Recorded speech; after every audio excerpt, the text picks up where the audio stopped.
As we heard earlier, the military offensive by the U.S. and Israel in Iran is starting to create a humanitarian crisis. The war has now frozen the world's largest humanitarian supply hub, which is located in Dubai. To help us better understand the aid needed in the Middle East, we're joined now by Amanda Munoz de Toro. She is a humanitarian emergency advisor at World Vision, and she joins us from Nicosia in Cyprus. And appreciate, Amanda, you being there. Thank you. Thank you for having me. Can you talk to us about what the last few days have been like? What are you seeing?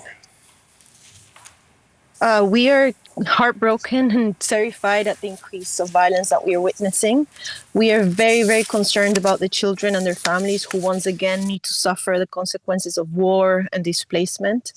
Half of the children in the region are already living in situations of conflict, and now they're facing trauma, harm, even death again.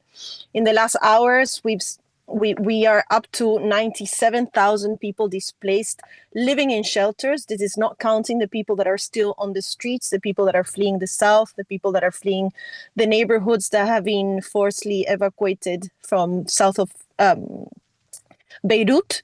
And we are very, very concerned about the consequences of this displacement. And we know there have been so many people displaced. Can you expect the need for aid to grow? Absolutely. So in the 2024 escalations, there were up to 1 million people displaced. So given the forced evacuation notices that we have seen today of the south of the country, where there's 250,000 plus residents, and now 4 of the biggest neighborhoods in Beirut, we can expect this number to grow. And actually, it is growing as we speak by the second. At this time, what kind of aid are people needing the most? Well, everything. First and foremost, basic needs. So we have already from the early hours of Monday morning started distributing food, hot meals and ready-to-eat meals, mattresses, blankets, warm clothes. People are going to need water. Shelters are at capacity, so people are going to be sleeping on the streets, in their cars. They're going to need access to hygiene kits.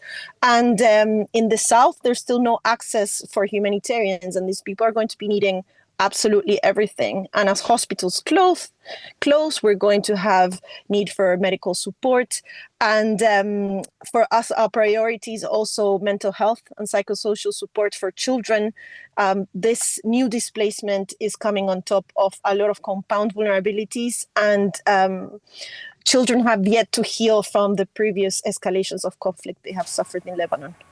And when you are helping people, what are they saying to you? People are horrified. They're heartbroken. They're scared. Children should not have to live with this uncertainty and this fear. Children should be in school. They should be playing. They should not be hearing bombs and hiding and screaming at this horror. And looking ahead, if this situation continues, how dire do you think it could become? As we are seeing the situation develop, what we're seeing is an increasing hostilities, deterioration of the situation, schools, hospitals, civilians that are being attacked. And we have seen that there's an increase in people fleeing to Syria. There's an increase in internally displaced. And we're also prepared for the potential situation of Iranians fleeing for safety in neighboring countries. And then, Amanda, I know this is a little bit outside of your work, but you're there. A British base was hit by Iranian drones. What kind of impact has that had? Do you know anything about that, or have you seen the impact of that? We're seeing the same that is being shared in the news. At this point, it's just very scary to see how this is expanding at this rate. And we really call on everyone involved to ask for peace measures and compliance with international law. Amanda, thank you. That was World Vision's Amanda Munoz de Toro. Thank you. Thanks to you.